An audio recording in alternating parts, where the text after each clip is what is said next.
I think we've all had it. You were a Twitter man back in the day. I was, yes, and I still occasionally do, but really the personal abuse and the sort of the doctrinaire viewpoints. Yeah, and it's a shame because it was actually at one point quite intellectually stimulating, quite a good debating thing. You could pick up the main issue of the day, and as a journalist, it was really useful because you'd pick up thoughts from interesting people and links to other stories, and it was a great news feed because all the journalists were on it. And it was actually often ahead of the news. Yeah, absolutely, because that's where people would post things first. And they were informative and constructive, but as you say, it's just deteriorated now to the point where you have to take a deep breath. Yeah, so neither of you are going to be rushing to sign up to, what are we calling it, Threads? Threads, no. Can we do any better than that? Maybe we need to get our plumber dude. I mean, he could, the polite plumber, and maybe he could come up with a marketing strategy for Mark Zuckerberg. Polite Threads. Polite Threads. That could be nice. It'd be nice to see something civil in the discourse. But this is a good way to discuss things, and I've enjoyed it this afternoon with you, Peter Dunn, and Georgina Stiliano. Thanks to you for lending us your ears this afternoon too on the panel. I'm Guy and Espiner in for Wallace Chapman for this week. Thanks for joining us. Lisa Owen and Checkpoint are next.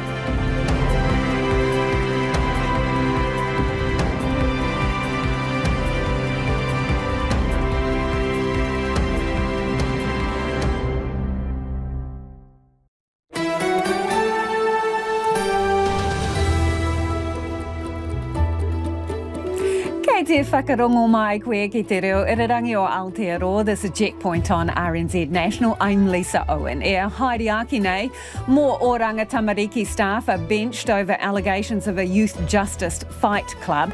That's on top of claims young residents have been given access to porn. Children's Minister Kelvin Davis joins us. Welcome to Wayne's Auckland. The Mayor has a ball taking his footy skills to the roof of Eden Park, promoting the World Cup. Significant financial hardship, stress and emotional strain. The Retirement Commissioner on the plight of pensioners locked out of the country during COVID. National revives its plan for a third medical school. And why the Federated Farmers feel like the carpet's been pulled out from underneath them.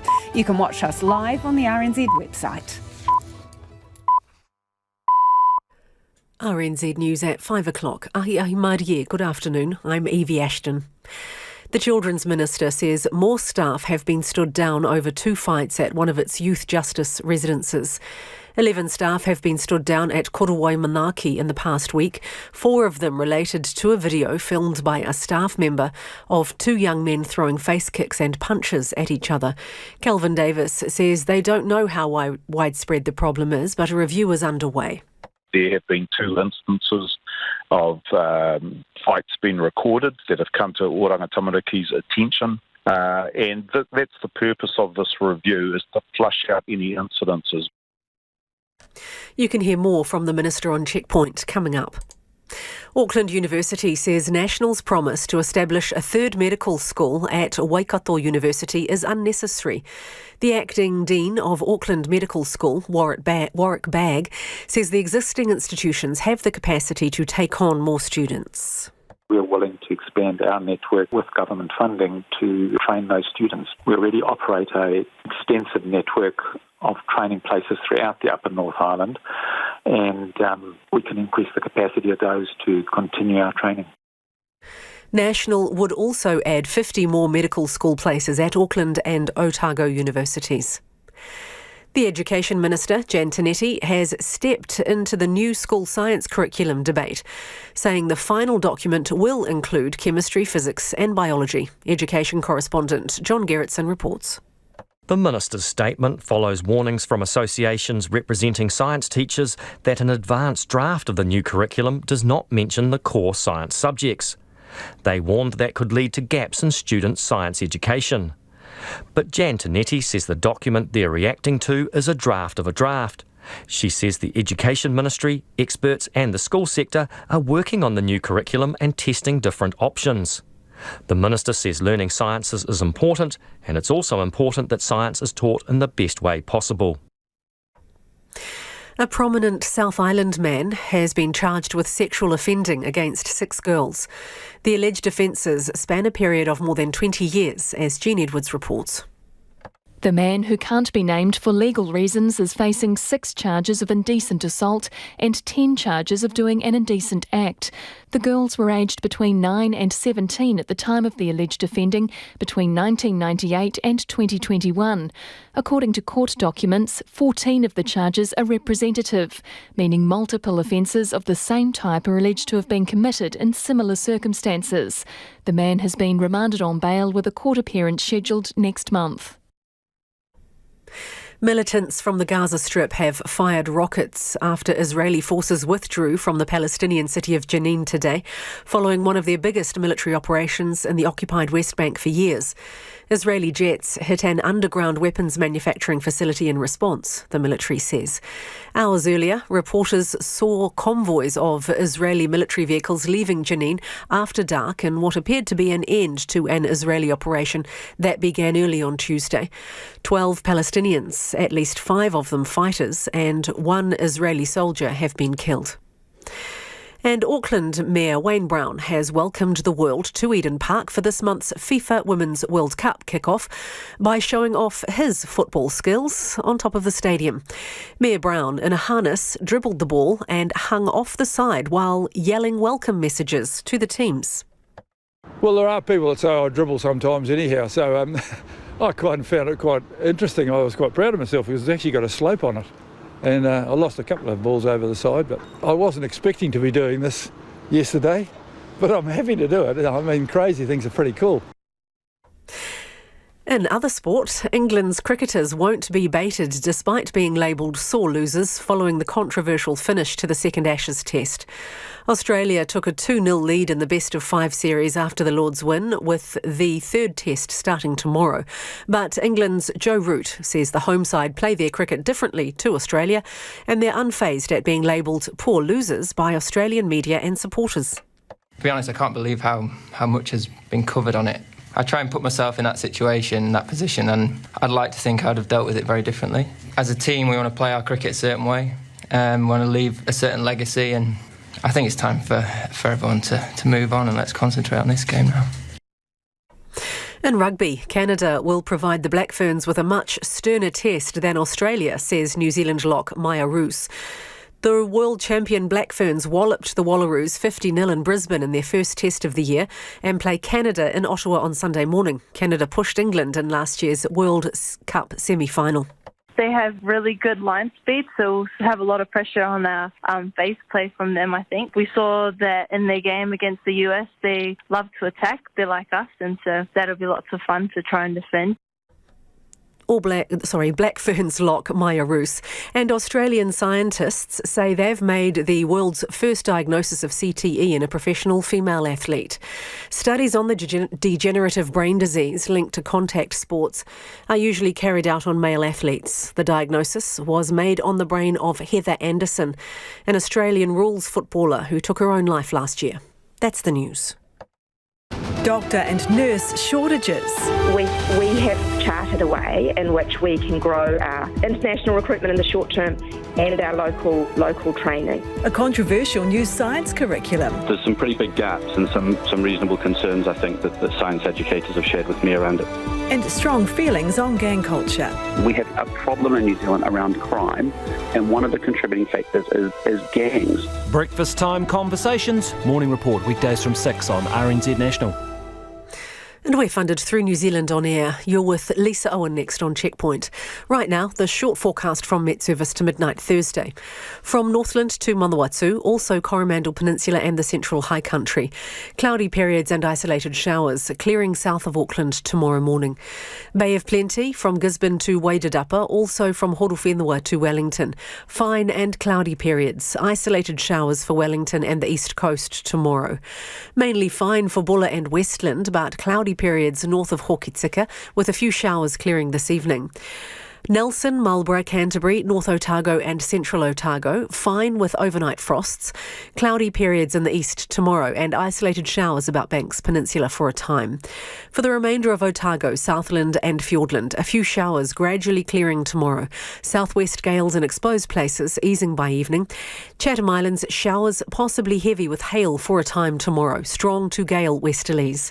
It's 7 minutes past 5. I'll have traffic news and headlines for you at about 20 past 5. Nā mihi iwi, tēnā koutou katoa, no mai haere mai ki checkpoint I tēnei rā, ko Lisa Owen tēnei. Could this be the knockout blow for controversial youth justice facilities run by Oranga Tamariki? Yet more OT staff have been stood down over an alleged fight club at one of its youth justice residents. It follows a video being posted to social media showing two teenage boys attacking one another and being egged on by fellow residents inside Korowai Manaki in Auckland. The footage is taken by an Oranga Tamariki staff member and the fight is not a one-off. Also being investigated, claims workers at OT youth justice facilities have given young people access to pornography via smart devices. Last month, an inquiry into all 5 youth justice facilities was launched following allegations of inappropriate sexual behaviour by staff. It's being headed up by former Police Commissioner Mike Bush. Children's Minister Kelvin is responsible for Oranga Tamariki and has told Checkpoint he's not happy with the rules around mobile phones and staff searches at the facilities. Well, we don't know at this stage how widespread it is or whether there is even a widespread problem. We do know that since we announced the review that Mike Bush is leading, that there have been 2 instances of fights being recorded that have come to Oranga Tamariki's attention. And that's the purpose of this review, is to flush out any incidences. What we're saying is that it's not acceptable and we want to know what the problems are, and we want people to come forward with them so that they can be addressed. OK, so 2 fights in different facilities, do you mean? No, this is 2 fights in the same facility. OK, how many staff have now been stood down? In that facility, there have been 11 staff stood down, and in regards to the initial incident that led to the review being called, there was another staff member in another facility. So, you have incidents of organised fighting being filmed by staff, standing by and watching, and then you have other issues with alleged inappropriate sexual misconduct. So, to be clear, Minister, how many facilities, youth facilities, have issues with inappropriate sexual behaviour and or fighting? So, at this stage, there's just the 2 youth justice facilities and 1 care and protection facilities that we know of, but that's why we've launched the review, so that we can get to the bottom and see if there are other incidences. Now, of course, I hope no incidences come about, but if there has been inappropriate behaviour of any sort, we want to flush that out so that we can, Oranga Tamariki can take the steps to protect the young people. It's really important. So, look, when the initial instances came about, Oranga Tamariki could have said, well, we'll stand the person down and there'll be an investigation. And they could have kept it at that level. But we said, no, after the second one came to light of inappropriate behaviour, it was decided, let's get to the bottom of this and let's not hide it. Filmed by staff, are they allowed their smartphones in the facility? Because staff at prisons are not allowed to take phones with cameras into facilities. Right. So the rules around at corrections are different to the rules in Oranga Tamariki facilities. We're looking at what those rules are, and does there need to be a strengthening of it? But there are a number of things that are different because they are youth justice facilities, not prisons. Should staff be allowed to take their phones into these facilities? Well, one of the rules or laws that I'm not happy with is the fact that people can't be searched when they come into the facilities, and I don't think that is right. So we're looking at what can be done around that. So a visitor coming in can't be searched, and they may be able to hand contraband over to a young person. That seems to me to be, unacceptable, and we need to have a look at that type of law and why it's in place and whether it still needs to be and should it be changed. So should staff be banned from taking their phones in? Well, it's not just phones. I'm asking about phones at the moment, Minister. Can you give me a yes or no on that? Well, I don't think it's appropriate, but then again, if there isn't a law banning it, so staff can't be searched, that is a concern, visitors can't be searched, young people can't be searched. So, like I say, there are a number of things that we need to look at to make sure they're now fit for purpose. Are you aware of allegations that staff are allowing young people in these facilities access to pornography using smart devices? Are you aware of allegations about that? Well, that's part of the initial investigation, well, part of the initial cases that started the review. So I was aware of that once I was briefed about it. So staff bringing in smart devices and allowing young people in the facilities to access porn via those devices, Minister? So, like I said, the first two initial cases involved allegations of that nature, which is why we implemented the review with Mike Bush. What is the motivation between these fight videos? Is there money changing hands? Contraband? I don't know the motivation of anybody involved in them with the adults. All I can say is that they are wrong, they're highly inappropriate. We want to know if it is happening more widespread, and those people who are responsible, they will feel the consequences. What about the porn allegations? Are staff selling phones or taking money for providing phones and access to porn? Is that the allegation? I can't speculate on things like that. You know, there are investigations, and again, if people have... Let me put it another way, Minister. Is the investigation also involving whether there was any payment or reward to staff for providing access to people, young people in these facilities? Well, that's part of the investigation, and I'm not going to go into what what is being looked at. I think that the investigations need to run their course. But what I will say is that it is highly inappropriate, and we want to get to the bottom of it. And that was Children's Minister Kelvin Davis there. It is 14 minutes after 5. Kia amo tonu mai. Do stay with us. You're listening to Checkpoint on RNZ National. And let us know your thoughts on that one. Text us on 2101 or you can tweet us at Checkpoint RNZ. Significant financial hardship, stress and emotional strain. The Retirement Commissioner says pensioners caught out during the border closures had major difficulties navigating government bureaucracy to solve problems. Some left when the Trans-Tasman bubble opened, and like so many other Kiwis, couldn't get home while the borders were shut. Many were faced with navigating the online MIQ lobby system, losing their pension and the threat of having to pay it back. The Retirement Commissioner wants changes from MSD to make sure it doesn't happen again. Louise Tanuth reports. Sue Norton and her husband usually travel to Australia during the winter months. So when the Trans-Tasman bubble opened in April 2021, they headed over to Queensland as usual. But just 3 months later, the bubble burst, the borders closed. While some emergency flights were offered for Kiwis to get back in time, the only one they could apply for was out of Sydney. We were in the outback and miles away from anywhere, and there was no way we could make it. On top of being stuck for the foreseeable future, while over there, Sue's health took a turn for the worst. She was told she needed to return home to New Zealand for major bowel surgery. But in order to do so, they needed to secure an MIQ spot, along with thousands of others trying to do the same. That was terrible. And not being well, the stress was immense, which exacerbated my condition to the point where I nearly didn't make it. In the meantime, they had to stay near a hospital in Toowoomba, where she was admitted a few times while they waited to get home. The couple were also at risk of losing their pension and having to pay back around $8,000 if they went home by October. MSD eventually backtracked on this policy, excluding anyone who travelled to Australia while the bubble was open.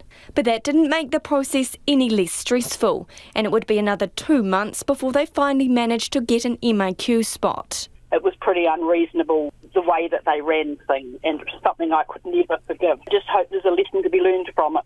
They're not alone. This woman, who RNZ has agreed not to name, was in a similar situation after her mother flew to the Gold Coast in June 2021 to support her during a difficult time. While she has some serious health issues, given the green light for travel, they thought it would be a safe decision. But just a week later, the bubble closed and she had a week to get back.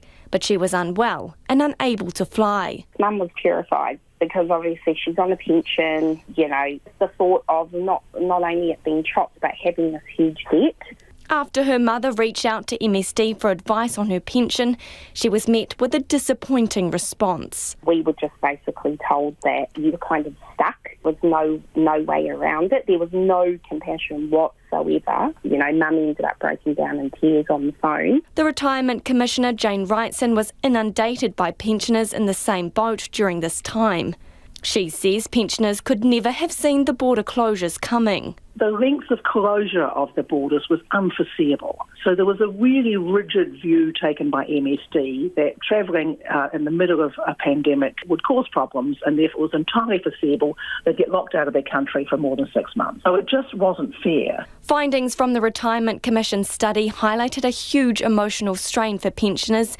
Many said MSD lacked empathy, and several were incorrectly told they could pause their pension with no penalty. Jane Wrightson says those who travelled during the Trans-Tasman bubble were able to apply early to appeal having their pension paused and having to repay it. But for those stuck further afield, they faced an unsympathetic appeals process, which she says was unnecessary. The administration cost of stopping these things, starting proceedings for a payment, all the rest of it, then reviewing must be quite high. But these people were entitled to their pensions, generally speaking. So just continuing paying them would have been a much cheaper option. This is the bit that I find a bit staggering. She's calling for a number of improvements, including reassessing the 30-week penalty for retirees and what MSD's legislation is for unforeseen circumstances, such as a pandemic or war. In a statement, a spokesperson from MSD says they understand it was a difficult time for people struggling to come home, and they acknowledge the concerns of clients. They overturned previous decisions based on additional information and an updated understanding of pensioners' situations in Australia and other countries. Every application is assessed on a case-by-case basis. Louise Tanuth reporting there. And if you were caught out, what do you make of the report and the changes suggested? Text us on 2101, tweet us at Checkpoint RNZ. Auckland Mayor Wayne Brown says he's still in complex negotiations with the government over how they'll split the bill over flood repairs. Wayne Brown was high above Eden Park today promoting the FIFA Women's World Cup. While he was harnessed in and tethered to the top railing, our reporter Tom Taylor took the opportunity to ask him where the talks are at. We're working carefully there because it's quite complex, and I know that we're under some pressure from the government who wanted to have it all wrapped up by last Friday, but we're not ignoring the people, but we've got to do things which are sensible. It's very complex. The three areas in New Zealand that were severely affected couldn't be more different. I mean, Hawke's Bay is 5 councils with a regional council, and most of the damage was on vineyards and orchards. Gisborne's had quite a bad run of things, and they have problems with roading and forest slash. And up here, we've got people who sadly were living in lower lying areas and didn't realise they were quite so flood prone. I have some sympathy for those.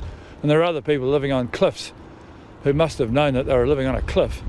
So, and we've got a lot of damage ourselves to look after. So we're working carefully with the government to ensure that an equitable, fair and sensible solution comes out. It's not as if we've got a lot of spare money. You would know that I inherited a nasty hole from my predecessor.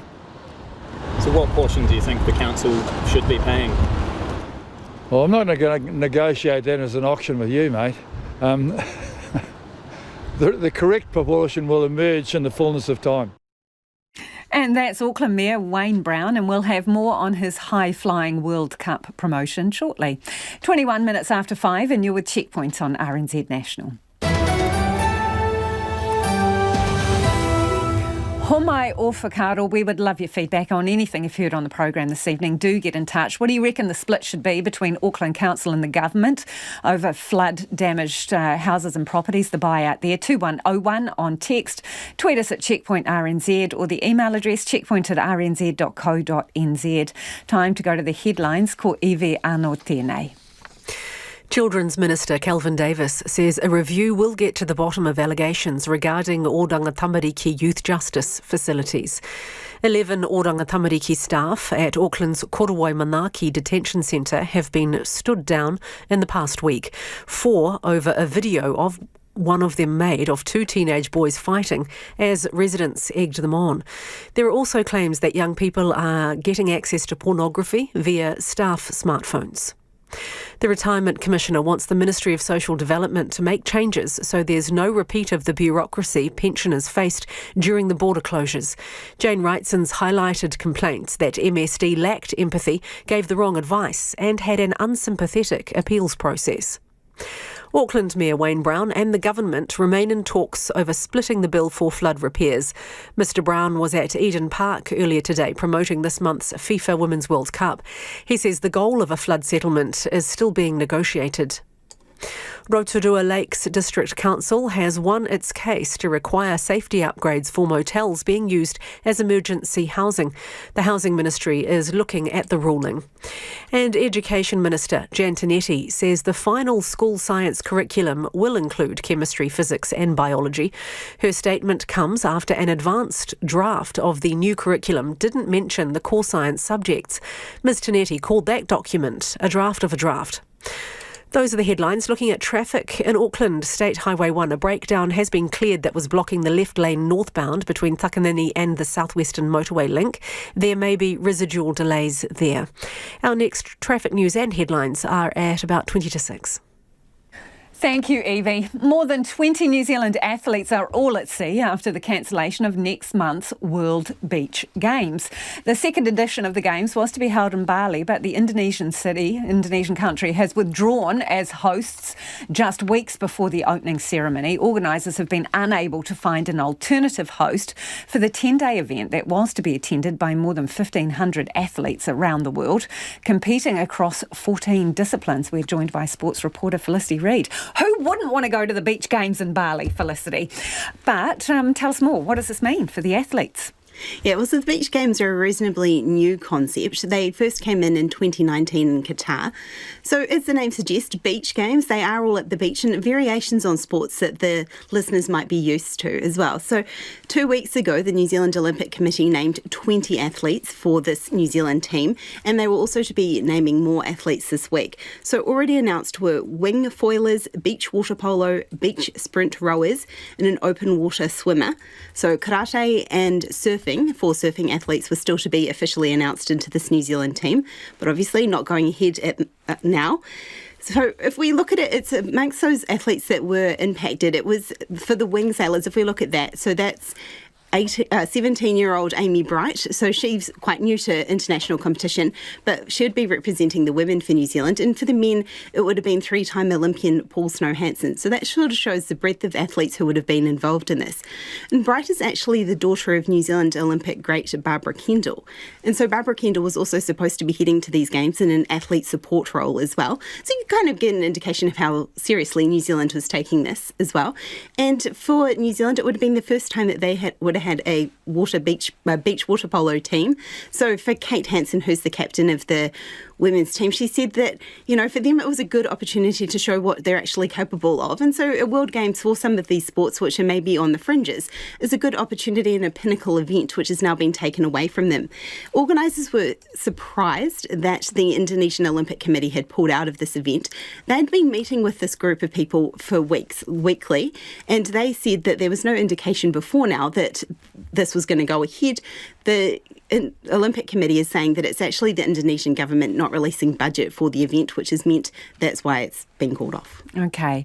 So the New Zealand under-20 rugby side being knocked out of contention at the World Cup. Oh, did an alarm bell go off somewhere?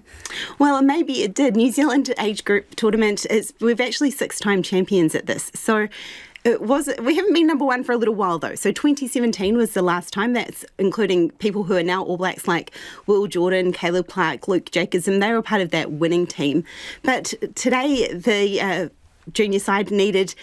It was a pretty clear task. They needed a bonus point win over Japan in a 67-point winning margin. So they were on the back foot quite early. Japan ran out and scored first. New Zealand scored 5 tries in the last 15 minutes of the first half, which maybe showed a bit of potential there. But then they came back and scored 10 tries overall, but it still wasn't enough because they let in a couple of tries. So that was a 62-19 win for New Zealand. Despite that quite big score, it was actually what happened earlier in the tournament which has seen them knocked out on points difference. So it was a 1-point win over Wales and quite a hefty loss to France, which has meant that they've missed out. And so the highest they can finish at this tournament is 5th, which, I mean, the top 4 teams are Ireland, South Africa, France and England, which maybe suggests where the strength of rugby is going in the future. Thank you, Felicity. That's our sports reporter, Felicity Reid there. A new report on gangs pours cold water on claims a zero-tolerance approach is the best way to deal with the problem. But Nationals is rejecting that, pointing to Western Australia and Queensland's tough anti-gang laws as effective examples of cracking down on gangs. The report, published by the Prime Minister's Chief Science Advisor, has warned the country cannot arrest its way out of the gang problem, and it stresses targeted enforcement can make the problem worse. It also references Australia's experience and highlights the fact that laws meant to target gangs were more often than not used to charge people with no known links to gangs. Well, joining me now, the Queensland University of Technology Associate Professor, Mark Locks, who researches outlawed motorcycle gangs. Hi, Mark. Can you just give us a bit of a breakdown on how tough the rules are there in terms of non-association and patches and gangs markings, please? Sure. So basically, Queensland was the first state to have successful legislation, meaning that it passed the High Court, because all the legislation was challenged. What that means for people living in Queensland, since that went through, we don't see bikies riding around anymore.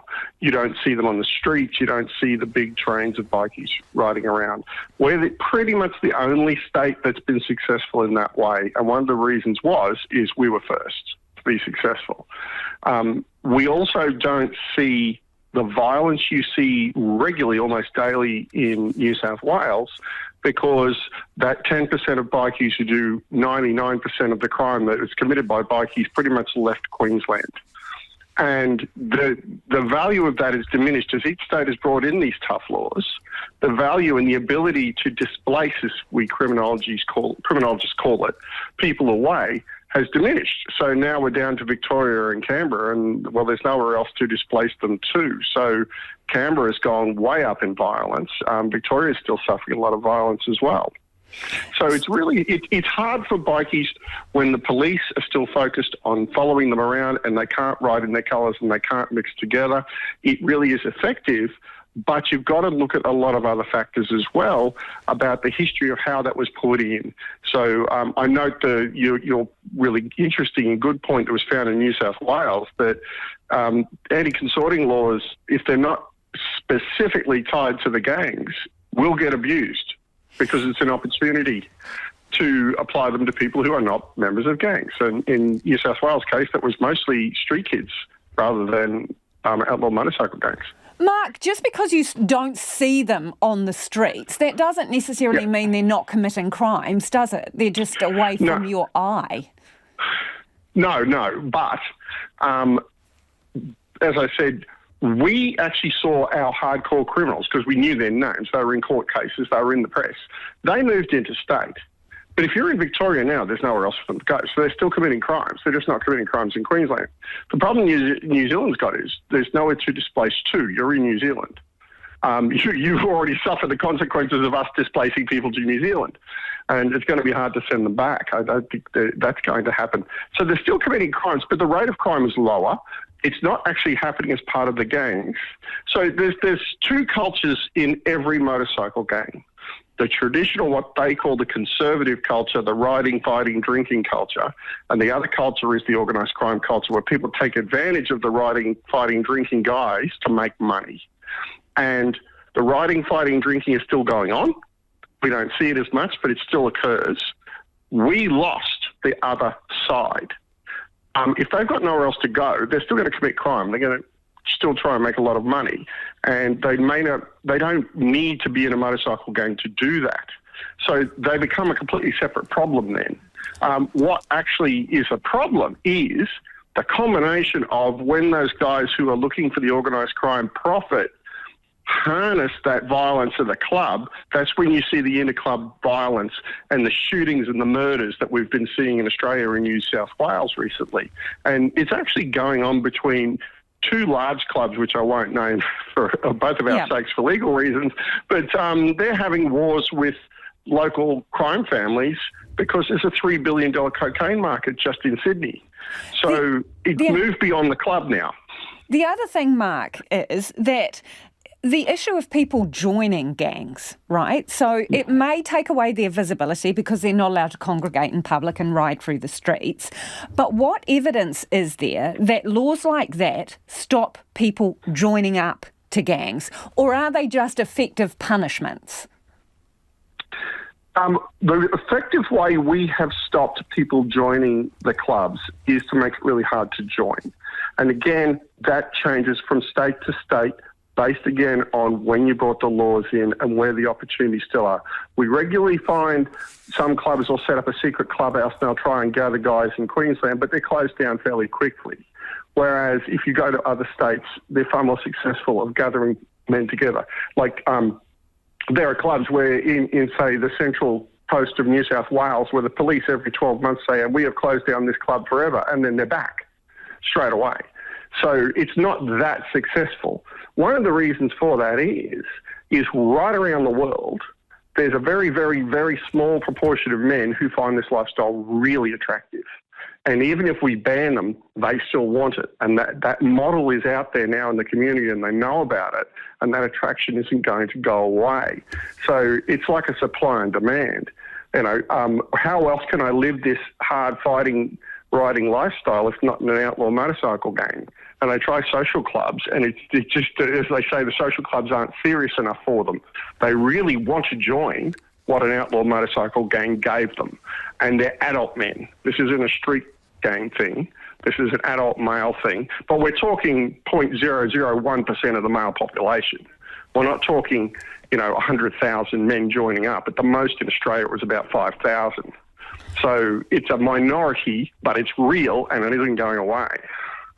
Really good to talk to you, Mark. Appreciate your time. That is Mark Locks, Professor at the Queensland University of Technology. He specialises in researching outlaw motorcycle gangs. It is 26 minutes away from 6. Kia mau tonu mai. Do stay with us. You're listening to Checkpoint on RNZ National. Time for the business news now. Ko taku hoa I nai ko Anand Zaki.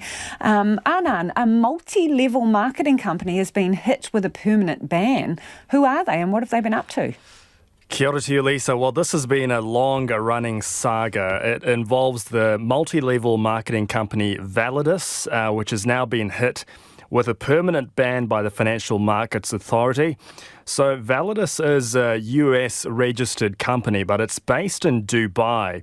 And the permanent stop order, as it's known, bans Validus from offering their financial products, effectively banning their operations here. Now, the permanent ban was actually first issued in May, but Validus appealed to the High Court and asked that it doesn't get published while they were appealing.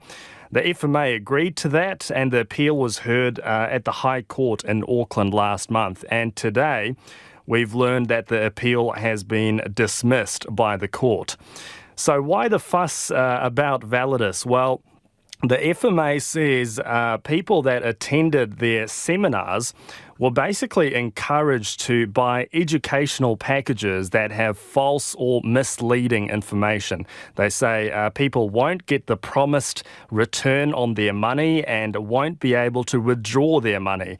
And as I said, this has been a long-running saga. The FMA first warned about Validus last year, and they actually issued an interim ban on the company earlier this year.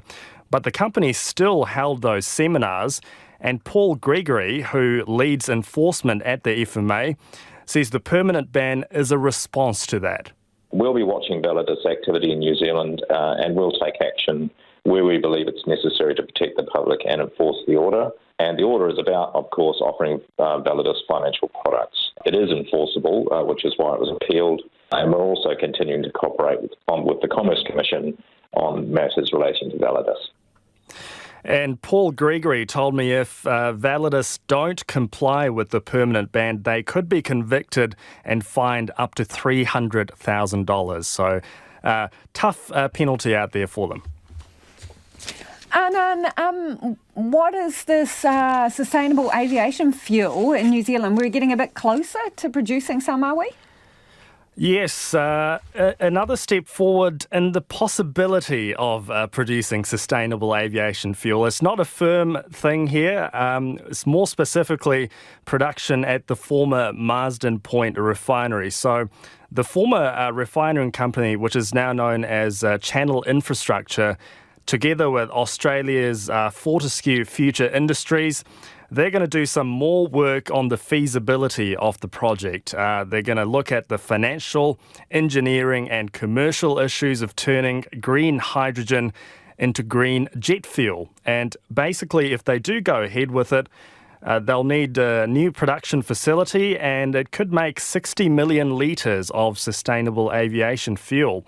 And it'll be stored at Marsden Point and then piped to Auckland Airport. But don't get too excited just yet. The pre-feasibility study could take up to 18 months, and then there's a long way to go before any investment decisions are made. And Anand, can we have a quick whip around the markets, please? Yes, local top 50 index, 7th consecutive daily gain, up 22 points or 0.2% to 12,002. And short time ago, the Kiwi dollar was at 62 US cents and 92.7 Australian. Thank you, Anand. Ka kite, that's Anand Zake with Business News. It is 22 minutes away from 6 and you're with Checkpoint on RNZ National.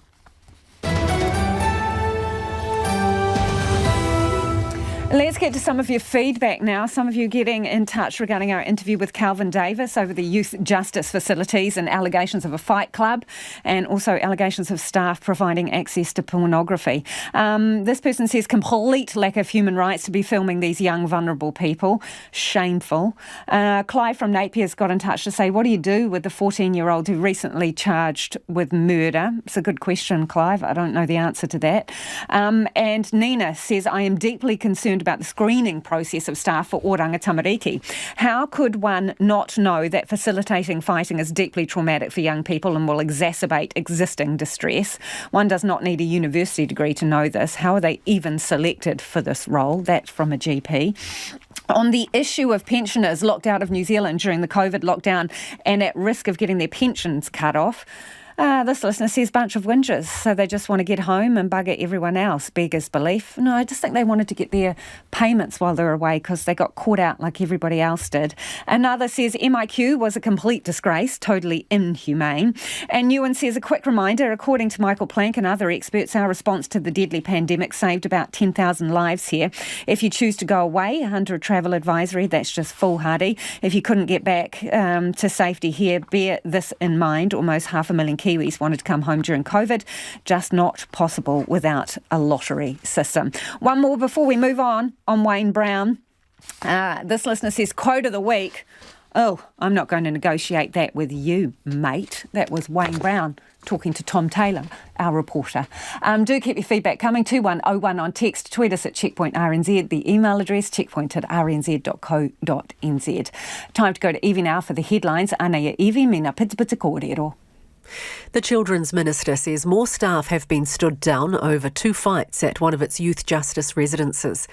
11 staff have been stood down at Korowai Manaki in the past week, 4 of them related to a video filmed by a staff member of 2 young men fighting. Kelvin Davis told Checkpoint they don't know how widespread the problem is, but a review is underway. New research has found that 12% of the nation's housing value is in flood hazard areas. The NIWA report found that more than 282,000 houses and nearly 159,000 structures, such as sheds and sleepouts, are at risk of flooding, with a replacement value of $218 billion.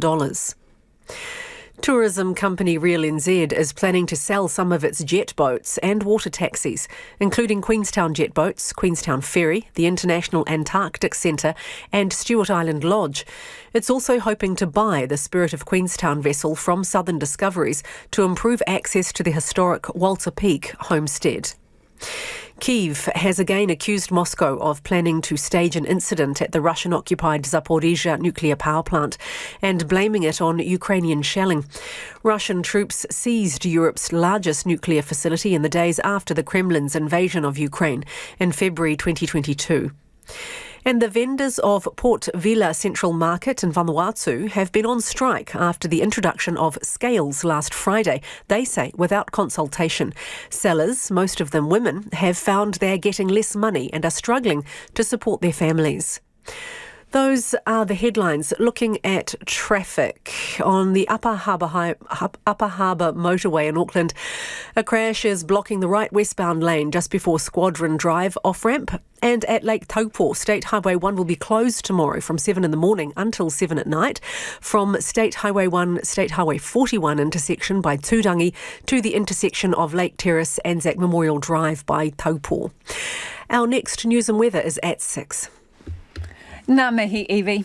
Auckland's Mayor Wayne Brown has gone to lofty heights to urge Aucklanders to get behind the Women's World Cup.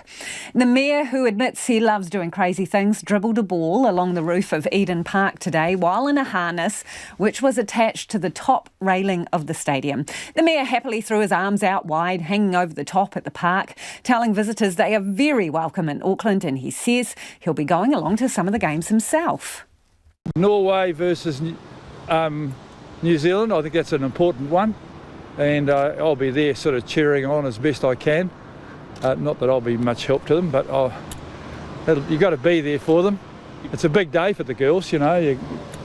And most of them are welcome to the world to come to our lovely city. Well, we're at the other end of the planet, and the people are here of us, which is a good start.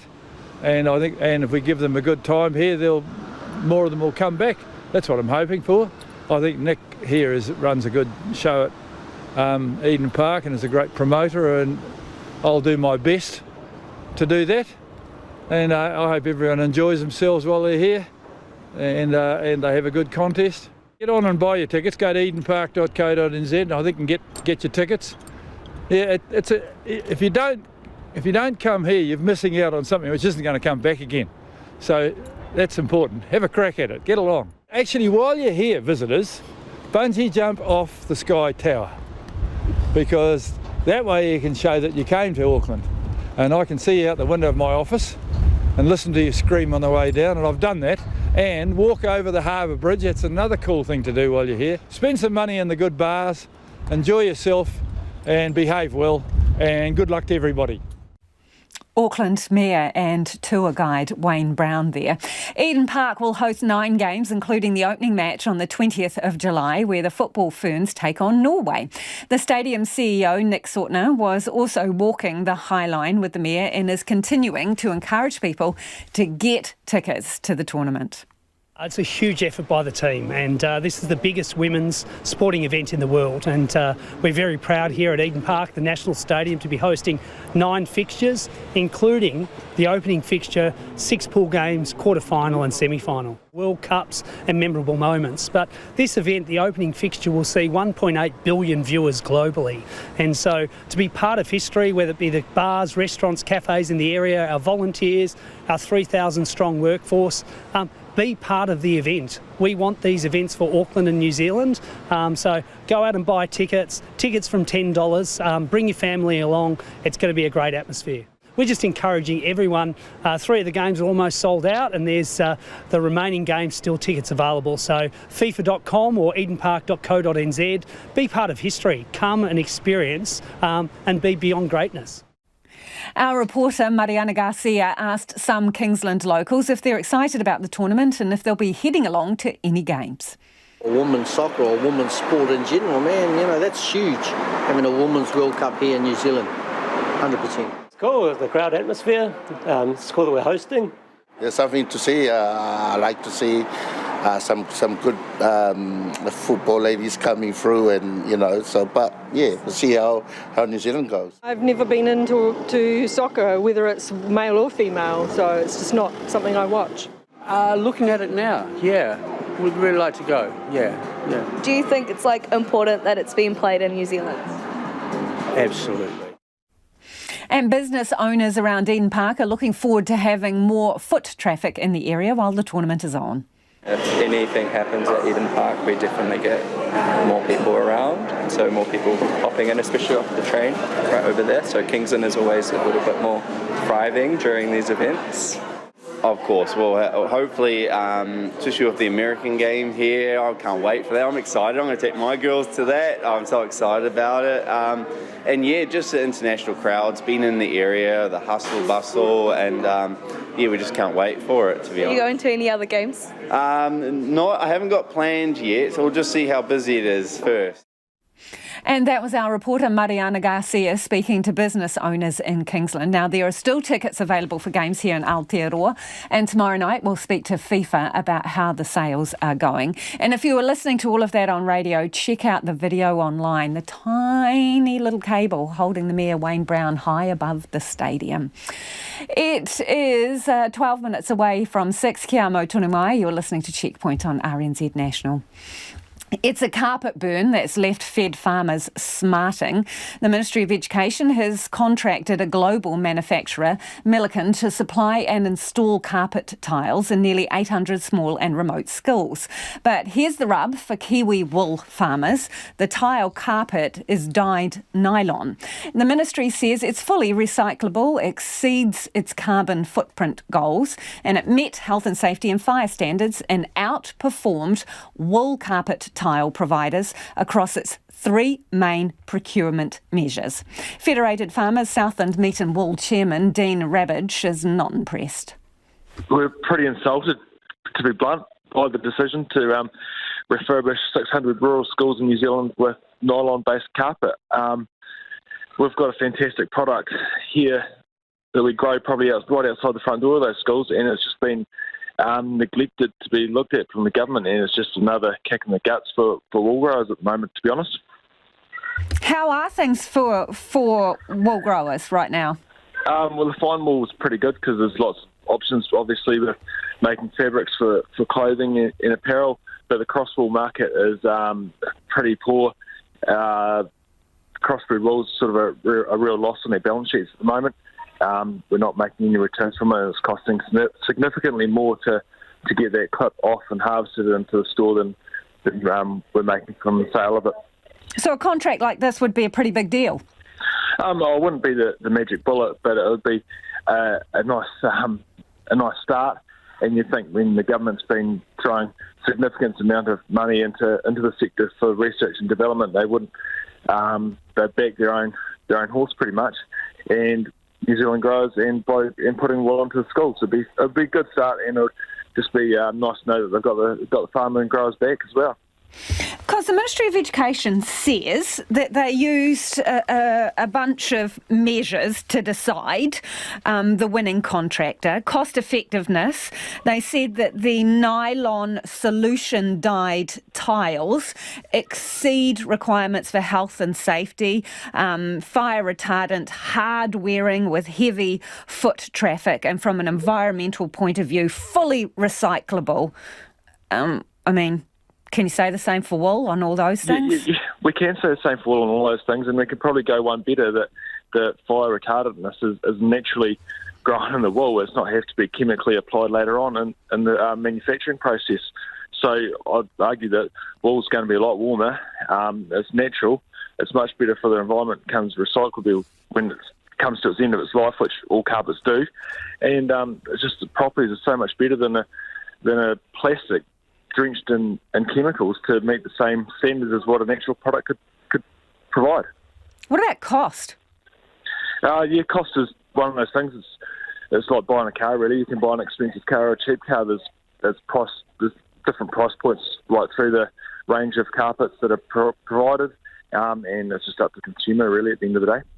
So do you reckon you could match that kind of product, the wool industry here could match that dyed nylon product on cost? You'd have to really talk to the manufacturers about that. It's something I don't really have available off the top of my head. But, I think we just need to have more of an opportunity anyway, and it'd be good to see the government back it. And especially the hypocrisy of it, installing plastic carpets in schools the day after they sort of ban single-use plastic bags and fruit stickers in supermarkets is, a bit ironic also. Think that's a bit rough from an environmental point of view? Yeah, exactly. Yep. We're trying to do the right thing, and we've got an awesome product, and the government keeps neglecting it. It could be really well utilised in not only schools but a lot of government buildings. Hey, what can you do about it? Can you do anything?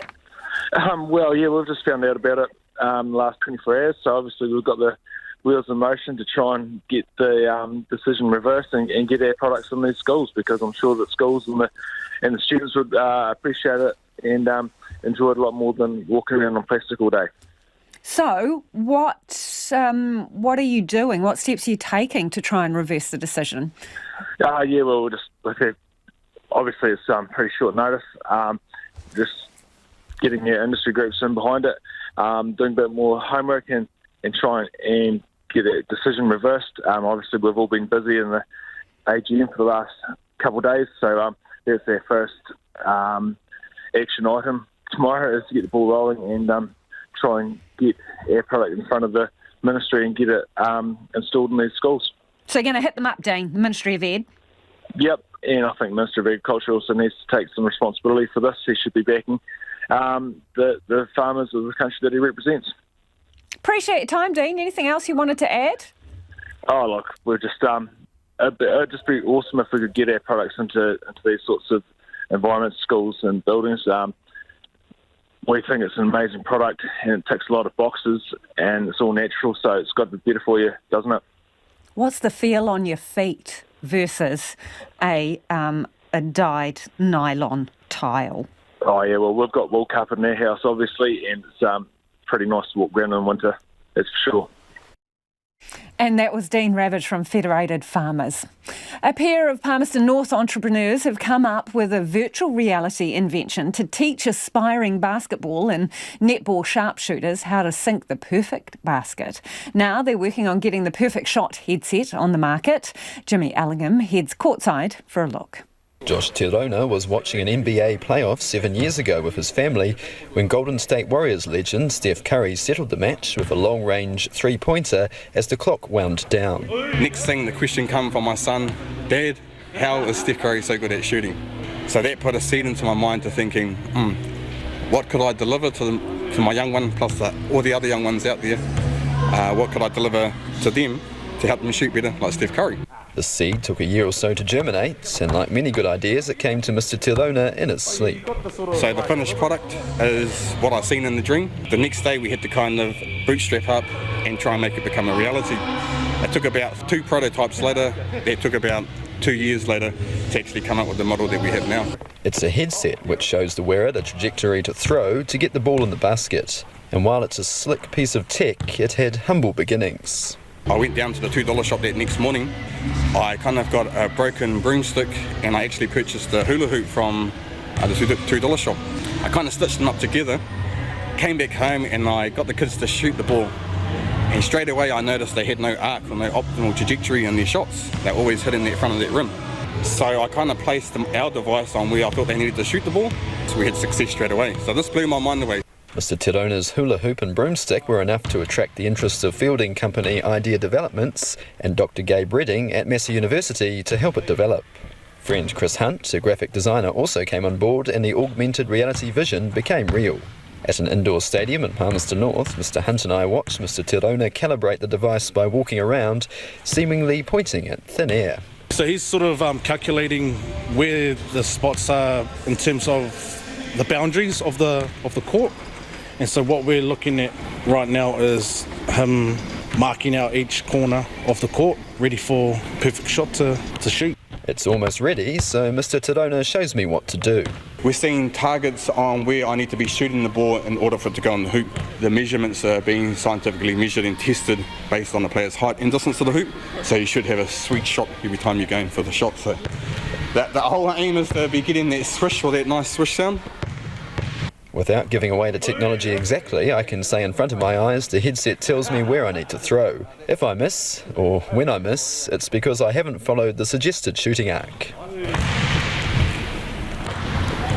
Yeah, that's that sound we're looking for. This is what I wanted in my hole. But that's good considering we've shown you a different shot on how you're going to shoot the ball. Even after taking a couple of shots, I see how I've been doing it wrong for years. In that game-like situation, they've already equipped and already prepared for that shot that they want to take due to that, already understanding and having that muscle memory. So Mr. Tirono and Mr. Hunt have a product. Now they're looking to get the perfect shot to market and work on it full time. Right now they do most of the work at night times, after their day jobs and when their children are in bed. That's the dream. I think this is the that last stretch in the race for us to get to that point where we can work full time. So yeah, just be a dream come true, wouldn't it? Yeah, definitely. And looking to different sports as well to put our tech across to. Those sports include everything from our national game to an American favourite. So there's stuff in the pipeline where we could be using it in rugby, gridiron, softball. It's a lot of these sports that we can enter into. We just need the opportunity to be able to work on this full time and get it out there. One of the most surprising sports that we've got into and it's ready for is cornhole. And believe it or not, this sport in America is a professional sport. The pair are crowdfunding to finalise a patent and say if the perfect shot becomes a full-fledged business, they'll roll it out to New Zealand before looking overseas. Let's get to some of your feedback before the news at 6. A lot of you getting in touch about Wayne Brown on a number of fronts. And this person says, did Wayne Brown just admit to holding up the process of fixing Auckland, playing politics with flooded Aucklanders to drive a hard bargain with the government? People are screaming for help. And Glenn says, let me get this right. Wayne Brown campaigned on a platform of getting Wellington out of the decision-making for Auckland, but wants Wellington to stump up for the repairs to Auckland. Sounds a little cake and eat it too, Glenn reckons. Another listener, pretty excited, says, did Wayne Brown just say walk over the Auckland Harbour Bridge for people coming to FIFA? Did I miss some announcement about liberating the lane? No, I don't think you did. I think he means, over the top on the railings. Another says, glad to hear Mariana Garcia talk about women's football better than the Mayor talking about the girls. Another one in the same vein, serious, Mayor Brown support the girls in the World Cup. They are women. Are the All Blacks boys? On the subject of wool carpet, this is the Ministry of Education going with nylon tiles for a school contract, hundreds of schools. This person says, come on, Ministry of Ed. Nylon is made from oil. Have they considered this? Says Jane. Greg in Christchurch says, this story on wool versus nylon government procurement is the last straw for me regarding the current governance of this country. And someone else says, we need to see a complete breakdown of products and methods used to produce these synthetic tiles. Health and safety standards aren't up to ethical health or safety. Who issued this safety standard? Who has the vested gain of function tiles with this overseas company? RNZ News at 6 o'clock. Good evening. Ngā mihi o te pō, ko Evie Ashton tēnei. The Children's Minister says he's not happy with the rules around mobile phones and staff searches at youth justice facilities. 11 staff have been stood down at Korowai Manaki in the past week. 4 of them related to a video filmed by a staff member of 2 young teenagers, male teenagers, throwing face kicks and punches at each other. Kelvin Davis has told Checkpoint that allowing staff to take in their smartphones is part of a review. I don't think it's appropriate, but then again, if there isn't a law banning it, so staff can't be searched, that is a concern, visitors can't be searched, young people can't be searched. So, like I say, there are a number of things that we need to look at to make sure they're now fit for purpose. Kelvin Davis says the review will help them unearth further problems. A pensioner who became stuck overseas during the pandemic closure of the Trans-Tasman bubble says the process was unforgivable. New research from the Retirement Commission has revealed the emotional toll of stranded pensioners facing repaying their pension and navigating MSD's system while stuck overseas. Sue Norton became stuck in Queensland after the bubble closed in July 2021. Unable to get on an emergency flight home in Sydney, she had to join the MIQ lottery. It was pretty unreasonable, the way that they ran things, and something I could never forgive. Just hope there's a lesson to be learned from it. Many pensioners said MSD lacked empathy, and several were incorrectly told they could pause their pension with no penalty. The Israeli Defence Forces have carried out airstrikes in the Gaza Strip after they intercepted 5 rockets they say had been fired from there. It comes after the IDF announced they were withdrawing from the town of Jenin in the occupied West Bank following a 2-day military operation. The BBC's Tom Bateman reports. Israel shot down several rockets fired from Gaza overnight before carrying out airstrikes it said targeted weapons stores there. The Israeli army had started its pullout from Jenin after the biggest assault into the city's packed urban refugee camp in 20 years. The withdrawal triggered more intense gunfire between troops and Palestinian militants, followed by violent street clashes between young men and Palestinian security forces. Tourism company Real NZ is planning to offload some of its iconic offerings, including its jet boats and water taxis. On the sale list is Queenstown Jet Boats, Queenstown Ferry, the International Antarctic Centre and Stewart Island Lodge. Acting Chief Executive Paul Norris says the businesses will all continue to operate until they're sold. The company has also announced plans to buy the Spirit of Queenstown vessel from Southern Discoveries to work alongside the TSS Earnslaw to improve access to Walter Peak Homestead. An Invercargill councillor is calling for an end to the city's old boys club culture after a second harassment scandal involving a civic leader. Former city councillor and Invercargill Licensing Trust president Alan Dennis resigned as Stadium Southland chair after a complaint was made about him blowing on a woman's neck at a licensing trust venue. It follows then councillor and Stadium Southland manager Nigel Skelt's resignation in May after he told an 18-year-old she would enjoy naked jelly wrestling. City councillor Ria Bond, who threatened to resign if Mr Skelt didn't, says she's disappointed by the latest revelation. There is no place for this old boys club anymore in our city, and I want to be making that frank and upright right now. There is no place for those behaviours here in our city. A 25-year-old man has been charged with murder following a woman's death in Hamilton. The police were called to Kahikatea Drive 5 days ago, where a woman had been seriously assaulted. She died in hospital 2 days later. Japan could start releasing treated radioactive water from the tsunami-wrecked Fukushima power plant into the ocean as soon as next month. Our correspondent, Rebecca Bundan, reports from Tokyo. The International Atomic Energy Agency, following a 2-year safety review, has said that Japan's plan to release treated and diluted water into the ocean complies with international safety standards and would have a negligible impact on the environment. Financial newspaper The Nikkei reports that this process from the Fukushima plant could begin as early as August. Local fishing unions, environmental activists, and neighbouring countries, including China, have raised concerns. The government has pledged a $74 million funding package for community-based Māori and Pasifika maternity service providers. Associate Health Minister Willow Jean Prime made the announcement today during visits to health providers in Auckland. She says the Kahu Taurima program will prioritise the child's first 2,000 days, which lays the foundation for their entire future. We will be funding 40 Hauora Māori providers and 5 Pacific partners across the motu to provide wraparound services, putting whānau at the centre of their maternity and early years journey. The funding will also include $7 million for retinal screening cameras to check premature babies for serious eye conditions. And Auckland Mayor Wayne Brown has taken a few swings at his critics while doing a FIFA World Cup promotion on the roof of Eden Park. To commemorate the tournament's first match in 2 weeks, Mr Brown hooked himself into a harness and showed off some of his football skills on top of the venue. I think it's quite exciting, really, and I'm quite happy to come and do rather crazy things like this to help the city along. I'm sure there's a few people who like me to jump off, but I'm tied on bad luck. The first match of the tournament is between New Zealand and Norway at the stadium. That's the news.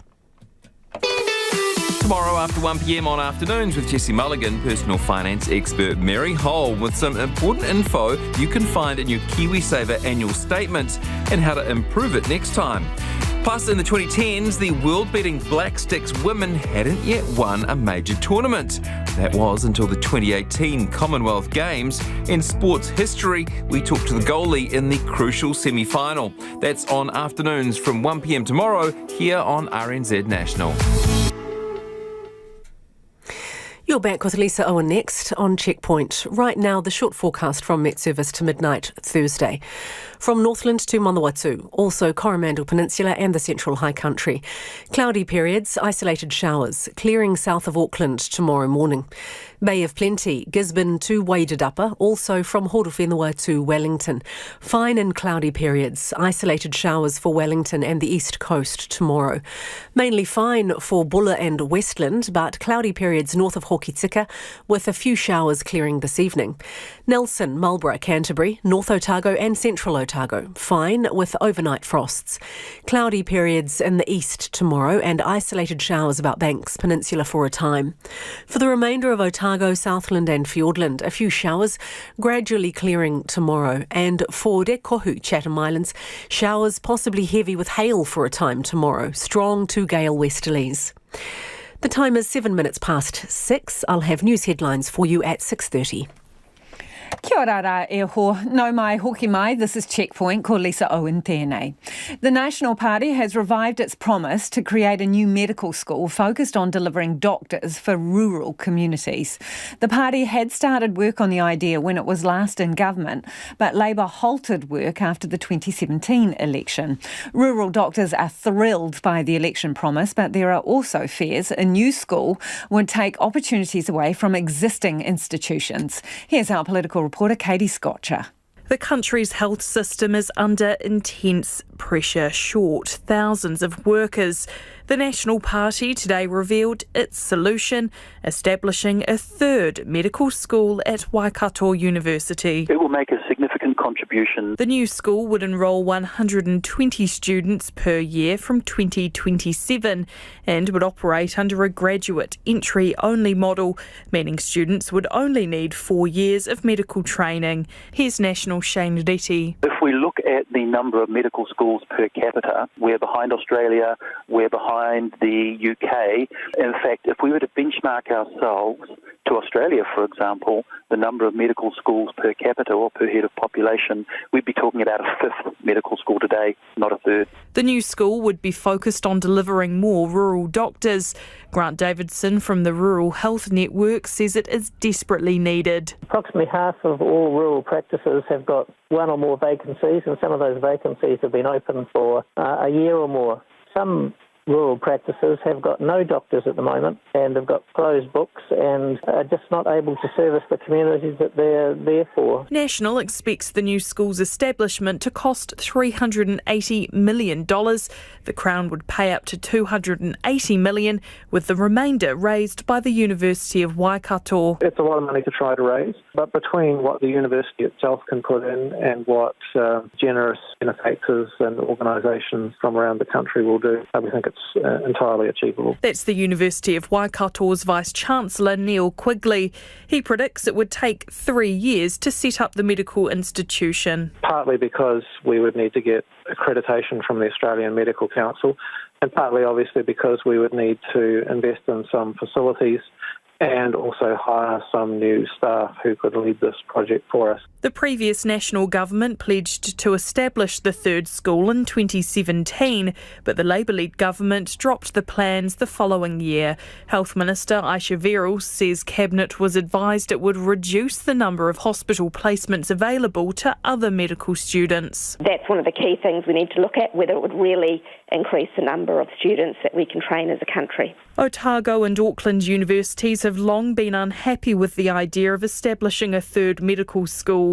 The acting dean of Auckland University's medical school, Warwick Bagg, says it's unnecessary as the existing institutions have the capacity to take on more students. Medical student numbers are tightly regulated by the government. The more they're willing to give us, the more we're willing to take. In an attempt to please Otago and Auckland universities, National is also promising to increase the number of medical school placements by 50 from 2025.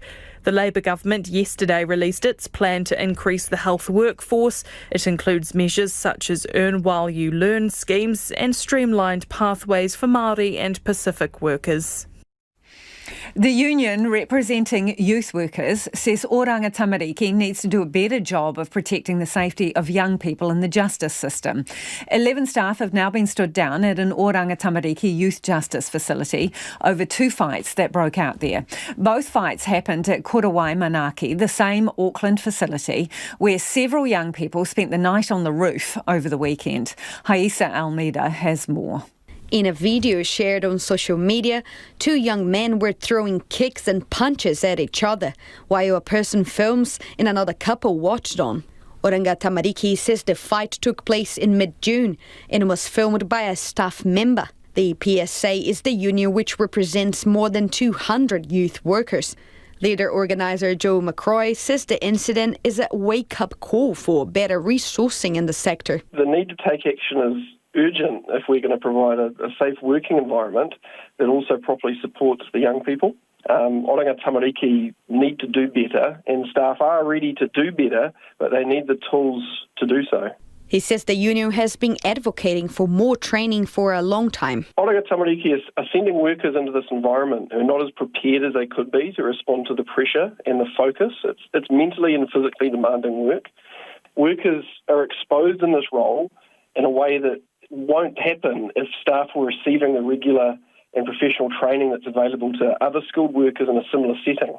Youth advocate Aaron Hendry says youth justice facilities are not fit for purpose. If the environment and the system you've created is not one that is focused on healing, that is not one that is focused on youth development, that is not one that is focused on getting the sort of outcomes that you're looking for, it does not matter who you put in there, you're going to have poor results. Show me staff that are in those environments that aren't performing well, I'll also show you a system that's probably not working. Ara Taiohi is the body for youth development in New Zealand. Its Chief Executive Jane Zintle says the behaviour of the Oranga Tamariki staff doesn't align with its code of conduct. We advocate really strongly that a system's put in place that enables the best possible youth work. That means having experienced and trained youth workers who are positioned in those spaces. It means having a really good structure around job descriptions and, ongoing training and just making sure that everything is set up for what we consider to be real youth work. Oranga Tamariki Deputy Chief Executive Tusha Penny says they need to make sure facility staff are properly vetted and trained. The average New Zealanders that are doing these roles that are taken in, the level of training they get, I believe, is about a couple of weeks. We are now looking at that, and without a doubt we need to put in more training and we need to look at the professionalisation. For Aaron Hendry, more work needs to be done to avoid having young people behind bars in the first place. There's a whole lot of interventions that we should be taking before young people end up needing to be put in a youth justice residence. There's a lot of more community interventions that can happen if we adequately resource and support our communities to care for our young people before they get to that stage.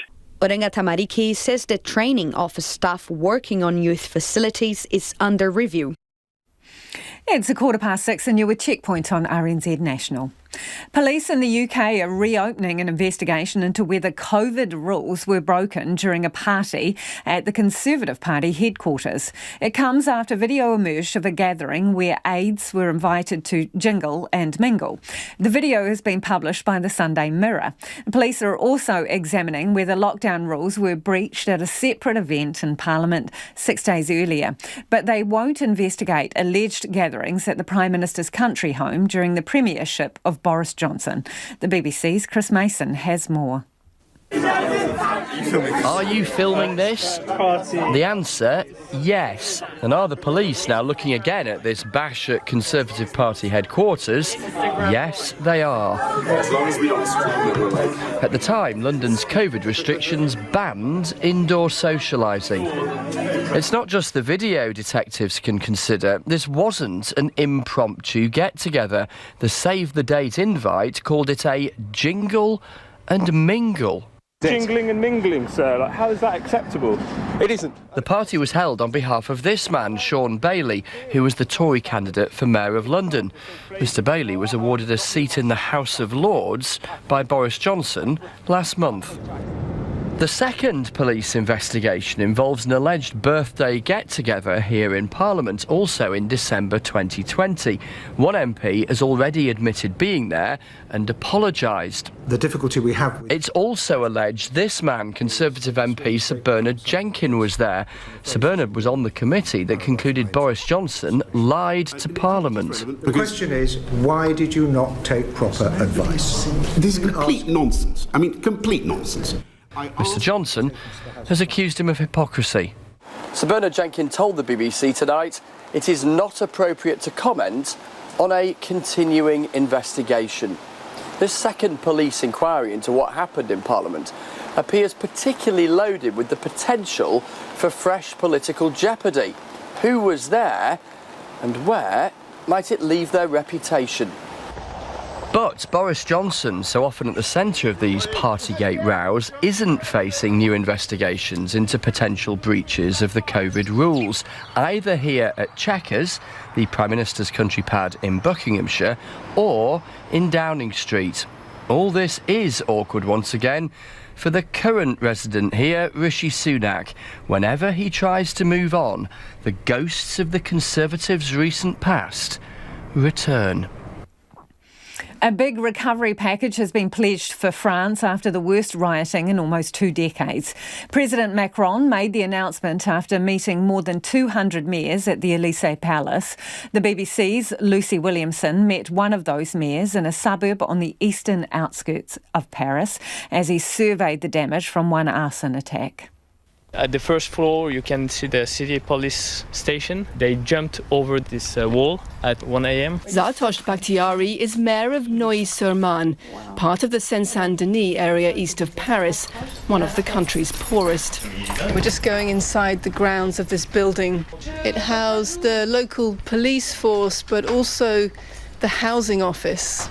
Oh, wow. So in front of us, we've got a whole row of police cars. Yes. That are just burnt out.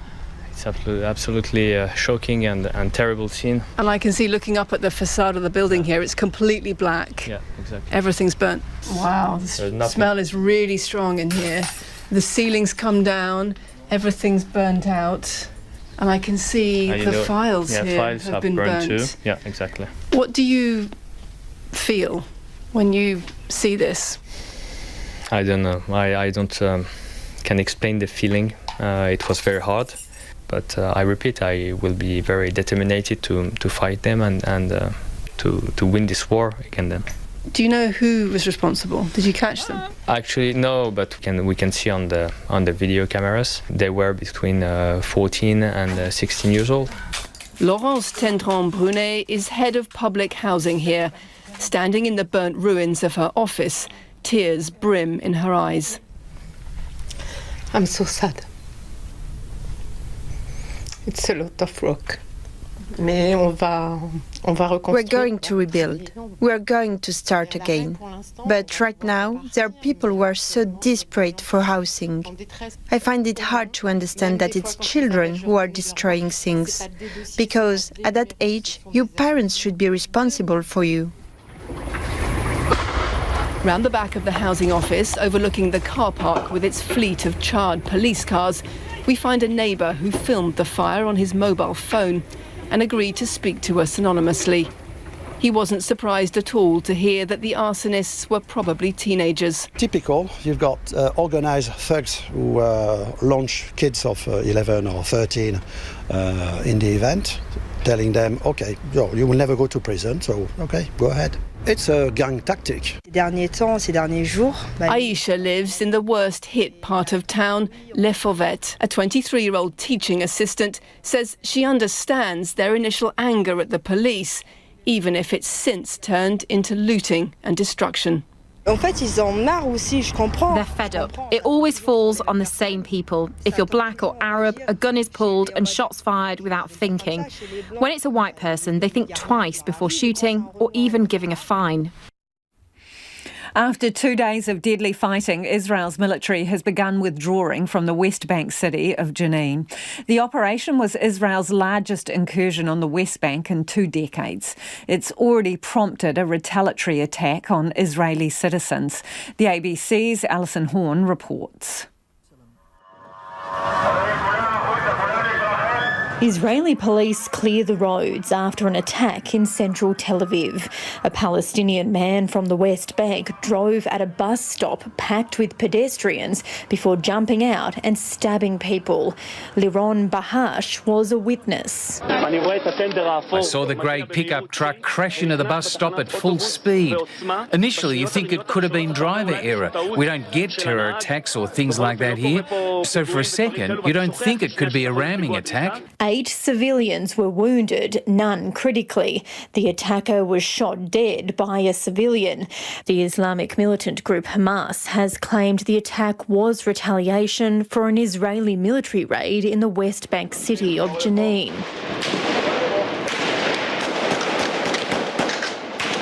The operation is the biggest military incursion in the West Bank in 2 decades. Throughout the second day, more aerial missiles were dropped in the city and deadly gunfire between soldiers and Palestinian militants continued on the ground. At least 11 Palestinians have now been killed, including several militants. The Israeli military says the operation to target Palestinian militants uncovered several weapons stockpiles, but the fighting in the densely packed Jenin refugee camp forced hundreds of Palestinians to flee, fearing for their lives, including this woman, Sabrine. Yesterday they were striking. Our young men ran away. We fled our houses and came to hospital for the past 2 days, and we're here in the hospital. Today they struck our house.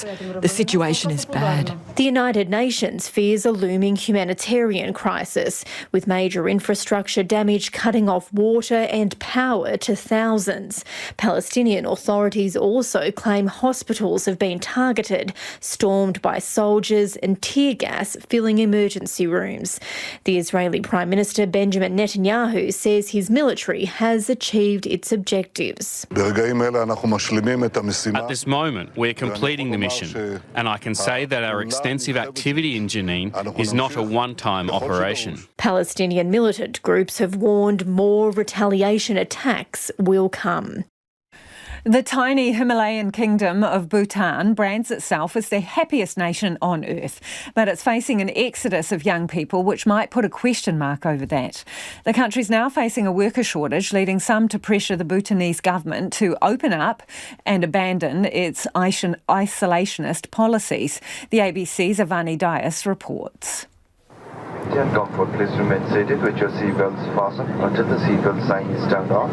Nestled between Himalayan peaks, Bhutan is one of the most dangerous airports to land in.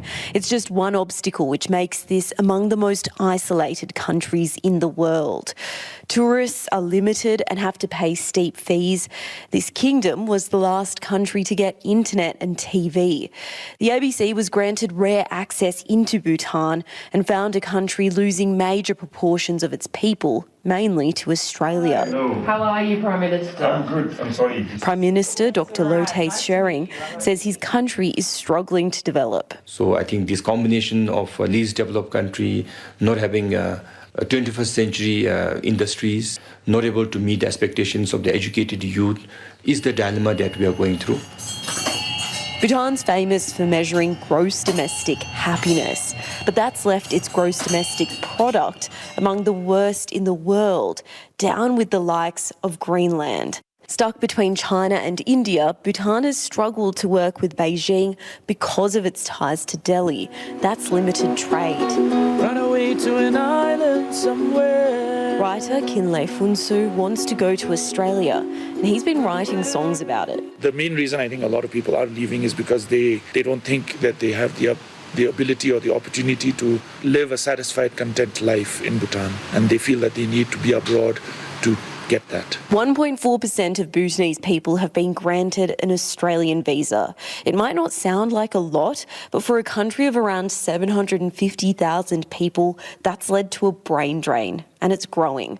Around Thimphu, everyone says they're either trying to get to Australia or know someone who is. I don't think anyone knows exactly how their future is going to go, but for me, I'm kind of scared because I'm not just living for myself now. I recently got married. Bhutan has now lost hundreds of public servants and doctors, leading to a shortage. I've gotten to calling it this heavy miasma around Bhutan where we don't know what's going to happen. This unpredictable air is there and it doesn't feel good. One sentiment was unanimous among everyone. No one would voluntarily leave their home country. And for a place which boasts national happiness, many Bhutanese say life is different on the ground. They want their government to open up and create opportunities. Going forward, I don't think there's a choice. We have to do whatever we can, whatever we have to create the job that is up to the expectation of the growing youth. Oxford University in the UK has handed over nearly 100 cows to two Maasai families in Kenya in exchange for cultural artefacts allegedly stolen from East Africa more than a century ago. The cows were given to the two families in the southwestern Narok County at the weekend. The BBC's Richard Hamilton reports. When a Kenyan scholar, Samuel Sankiriaki, first visited the Pitt Rivers Museum in 2017, he was shocked to discover so many valuable Maasai artefacts there. These included sacred objects such as tribal elders' necklaces and headgear worn by girls for rite of passage ceremonies. The Pitt Rivers Museum, which is part of Oxford University, acknowledged that it holds nearly 150 Maasai objects and has done so for more than a century. But it insists that the vast majority of these were not wrongly acquired, but were considered as gifts at the time.